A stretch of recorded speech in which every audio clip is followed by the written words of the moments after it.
आदमौलिपर्यन्तां गुरूणामाकृतिं स्मरेति न विघ्नप्रणश्यन्ति सिद्धन्ति च मनोरथाः लक्ष्मीं तनोतु नितरामितरानपि क्षमन्विद्वयं निगमशाकिशिखा प्रवालं हैरम्बमम्बुरुहडम्बरचौर्यनिघ्नं विघ्नाद्रिभेदशतधारधुरन्धरन्नः सर्वेषां स्वागतम्.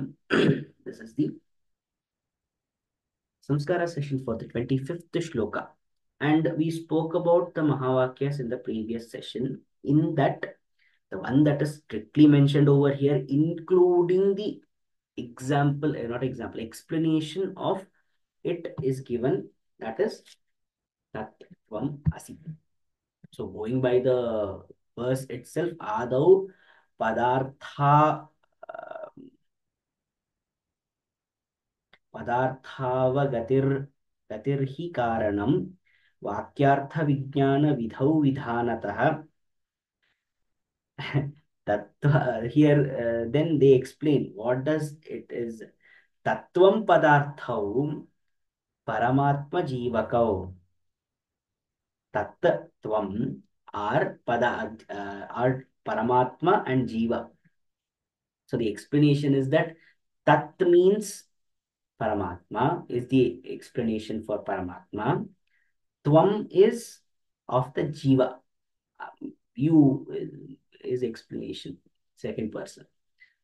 Asiti Chaikatnya Mathanayor Bhavet. Anayor Bhavet. That means Cha Ekatmya is the equivalency. Ekatmyam is total identity or total merger between Tat and Tvam. That means between the Brahman and the Jiva, when there is total identity, that is Tattvamasi. That is the explanation as per the verse, not even going through any other explanation. That is the explanation as per verse. So how to go about this, how to actually realize the Tattvamasi concept is first we have to understand the meaning of the padas. Again, it's not as easy as it seems because Tat, when I say, oh, it is Paramatma Jiva, Paramatma. Tat is representation of Paramatma. Who is Paramatma? Again, the concept has to be explained completely. Tvam is Jivaka. What do we mean by Jiva? What do we mean by Jivatma? Explanation has to be seen.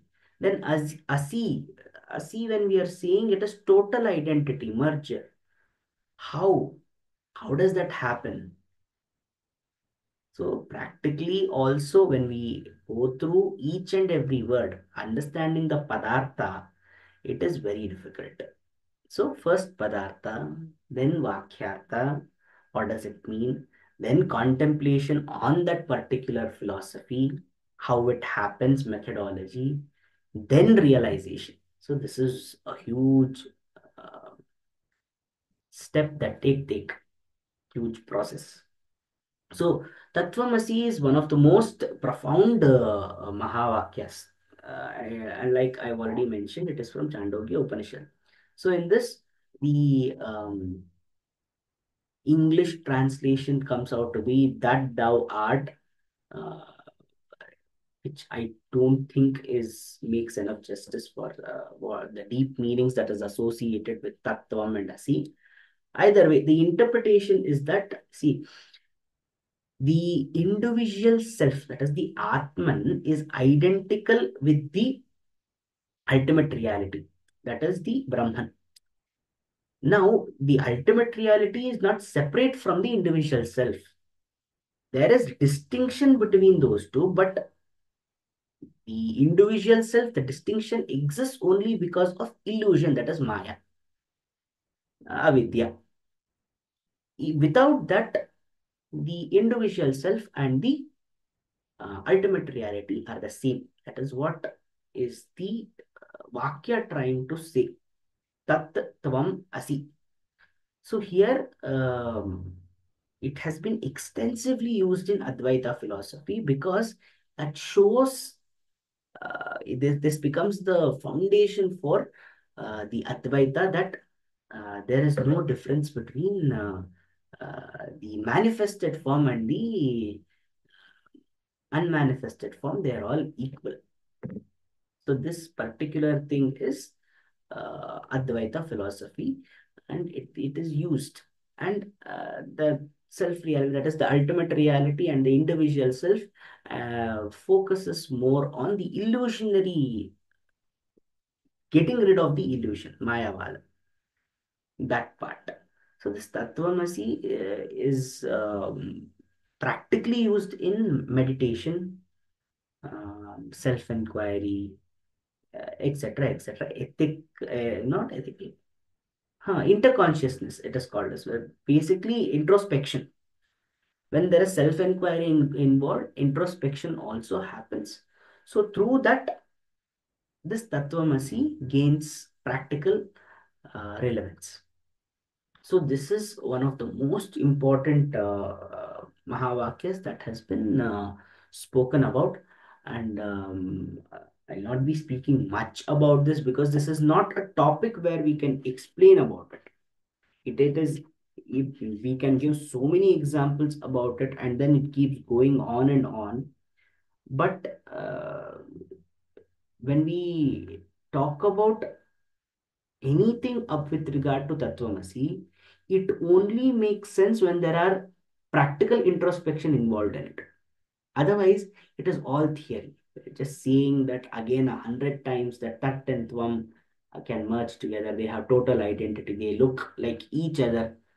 That doesn't make any sense unless and until somebody starts to look at it in that way. So therefore, um, we will understand how, again, the man next verse, we will see how the tat and tvam, having their differences, can have total identity. That means they can be the same thing, that we will understand in the further verses. So there is much more to go about this practically. So with respect to tattvamasi, the meaning is simply that tat means the ultimate reality, tvam means the individual reality, as asi is the indicating identity between the two. It can mean identity, it can mean nurture, it can be equivalency, different things. So with that, this is the Saṃskāra session for the 25th shloka. स्वस्ति प्रजाभ्यः प्रतिपालयन्तां न्यायेन मार्गेण महीमहीषः गोब्राह्मणेभ्यो शुभमस्तु नित्यं लोकाः समस्ताः सुखिनो भवन्तु कायेन वाचा मनसेन्द्रियैर्वा बुद्ध्यात्मना वा प्रकृते स्वभावात् करोमि यद्यत् सकलं परस्मै नारायणायेति समर्पयामि।